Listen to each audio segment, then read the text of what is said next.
again, everyone. How are you all? Hope you're all well. Had a little bit of post yesterday, and I thought these are such nice condition and games that I've never really seen before. I'm going to do a video on them.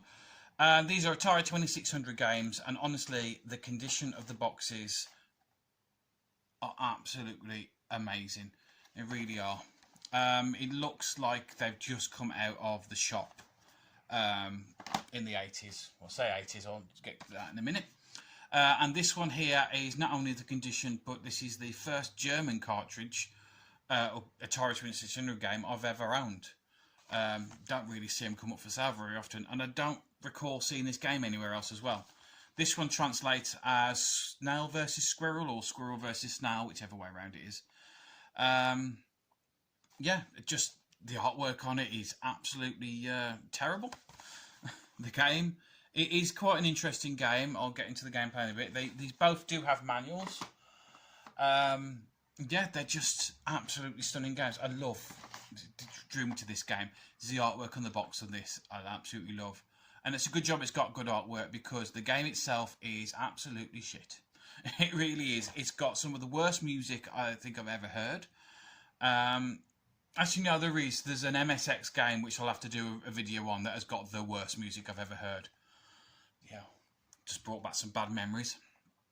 This is sort of like a Atari 2600 columns kind of game, but it's all done with the coloured blocks. Doesn't help the fact that I'm colourblind, so I won't be playing it very much.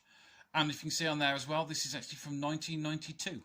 So can you imagine getting an Atari 2600 game in 1992? I mean, what was out at the time? Was the, you correct me if I'm wrong, but was the Super Nintendo out by then, or at least close to being? We had Spectrums and Amigas growing up, so the console sort of passed me by. But yeah, these both do have manuals as well. Really, really nice condition. So move them over here. We'll be playing today with the Atari add-on on the ColecoVision, just because it's been in storage for ages. I was looking at doing this video and I thought, well, why not? Perfect opportunity to get it down and actually play with it. Hook it up.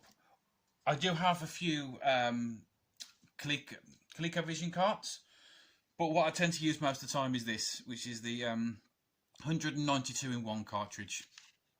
Nice bit of kit. If you're looking for one, definitely recommend this. You just change the dip switches and everything else on the back for different games. May do a video on this in the future. So we've got acid drop in at the moment. I was going to show you the actual cartridge and all that, but I've recorded this a minute ago and then tried to turn it on and the computer was just like, nope. Computer console just said no. So yeah, got it all hooked up now and switched on, and we are playing it on the Philips Discovery TV. I think it looks really, really nice. That's be alright there. And we play the with the Atari joystick. Sorry, quickly get down there. And I know I speak about it like it's just nothing, but if you haven't seen, the Coleco and Atari were competitors at the time, but Coleco came out with an add-on which lets you play Atari games. You just plug it into a slot at the front here, and this is a whole separate unit. So think of it as Xbox coming out with a Sony add-on, you know what I mean? So you can play their games on it. They were taken to court, Coleco, but Coleco won. That's where they come out with the Coleco Gemini. That's a whole different story. Right, let's get on to this game. Hopefully the volume's up loud enough so you can appreciate how good the music is on this game. So, let's start. Just flicker in and out of colour. I don't know whether that's the TV or the ColecoVision or just the age of the whole thing. See it flickering in and out then. So, can you hear that?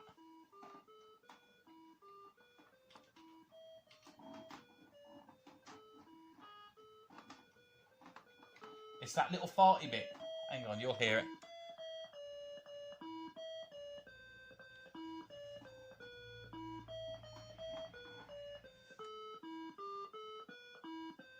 Oh, it's not going to do it now.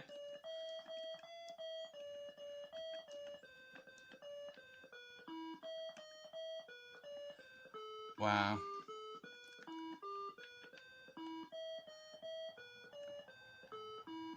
There it is. Sorry, I was just waiting for that note to come in. Just like he just farts at you. And as you can see here, I am... Oh, hang on, I got one. See, you just get down, match up the bricks. And yeah, just keep going. High score. And you've got to listen to that music over and over again.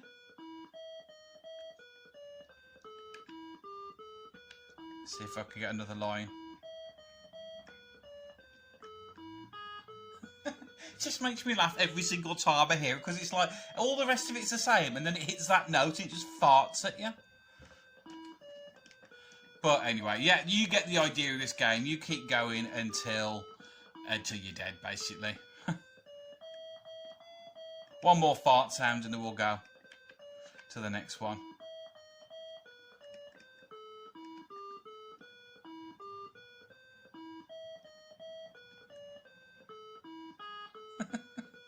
There we go. Right, so yeah, that's this game, and it just turns off. I think that's the best part of the game, is when it turns off. So yeah, the best part of that actual the game is the artwork on the box, as you can see. Doesn't help that I'm colourblind as well, so I haven't got a clue what I'm doing.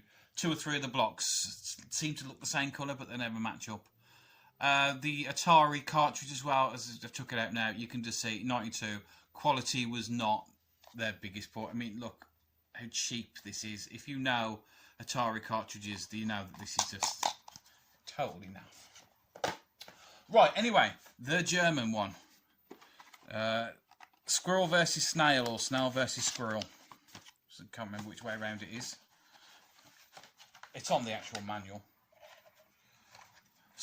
A snail against squirrel. That's the one. I do like this this cover. I mean, I've never seen cartridges with this style label on the front.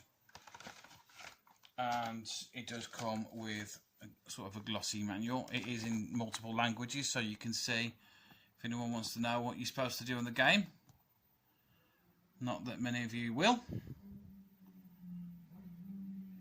So yeah, there we are. And it's German, that side. Right then, let's plug this in. You've always got to turn the cartridges round as well, so you've got, if you get ones with nice picture labels on, you've got to turn them away from you to put them in. Now, will this work first time? Apologise that. Knock over the camera. I was just trying to stand up to get to the power button. Hey, it worked first time. So, let's pan up a bit. Apologise for knocking the camera then. But I'm not going to start recording again. Just all part of it. Part of the experience when you come to the Ginger Hippie channel. Leaving all the mistakes. Right, from what I can tell, you are the squirrel across the bottom there. And this is your counter down here of your nuts that are falling on the floor. Right? And if you notice, when one's there, it's on the tree. I am calling that a tree. You've got to pick it up. Right? But then another one's appeared on the other side. So I've got to quickly get it up here and drop it down. And get across before it disappears. Right? Because once all the nuts have fallen down onto the floor, down the bottom and disappeared, that's sort of like a timer and it runs out. There you are, runs out. So you have to go back and pick them up. Right, I've got this one now. Then each level you go up. See, I've got 100 points for that level. And I've got to get it to apparently a cave at the top here. There we are. That's the cave. So, the squirrels, they can come in handy now because I want to get down to the bottom very fast. And they can drop me all the way down without running to pick up them. And it doesn't matter if I'm holding a nut or not. Once they've run out, they've run out. I can attack the snails from behind for more points. And the goal is literally to get as many nuts up in the top as possible. I know that doesn't make any sense, but this game doesn't make any sense. It really doesn't. I love this game because it's just completely odd and weird. So, let's reset, start again. One quick game then, now do it properly. I'm going to grab the nut, slows you down. I'm going to get up as far as I can. You know what, I'm actually not going to worry about. I'm going to drop that down, get to the bottom. And then, but oh yeah, I forgot about that. Now the snail is pushing it all the way to the edge.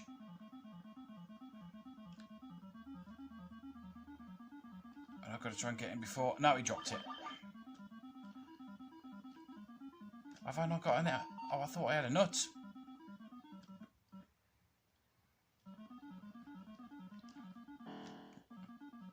Got it.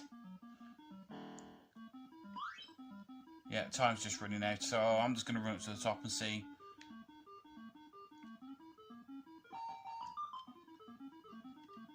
Apologise for going quiet. I'm actually trying to concentrate a little bit. But I think you can agree with me that this game's absolutely weird. Oh, missed it. Got to go that side now. I've lost that one forever. I don't know what happens because you see the nut that's apparently the cave at the top. That's what that's supposed to be.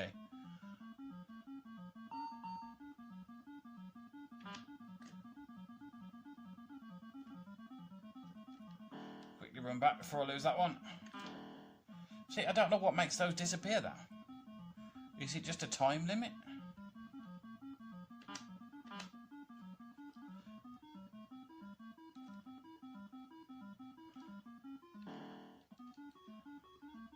Oh, it's rolling down the hill. I do like... Oh, there we go. Lost it. That's final nut's about to fall. Can I get back there in time? It doesn't really matter in it because once I've grabbed it, it bloody disappears. No. Yeah. I've just realised there's a 0 up in the corner that whole time I've been playing. Apologise for that. Paying too much attention to the actual game. So, snail against squirrel. If you can get hold of a copy, give it a go and let me know if you get on any better than me because I cannot get more than 2, maybe 3 nuts in the top before I die. I don't know if there's multiple levels. I don't know if it's just this one screen and you keep going. I don't know. And Acid Drop. Great cover. Good fart music. Anyway, yeah, and the Philips Discoverer and the television, I absolutely love this thing, really do. It's a nice nice little setup. In fact, you can just plug both of them in now. Now I could plug an Atari, a ColecoVision cart in there. And just to finish on one, just because it's completely oddball, let's try a double ender, Atari 2600 cart. Oh, wrong way around. It's just, how weird does that look?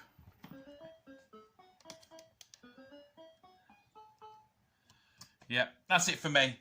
Guys, I will catch you all again next time.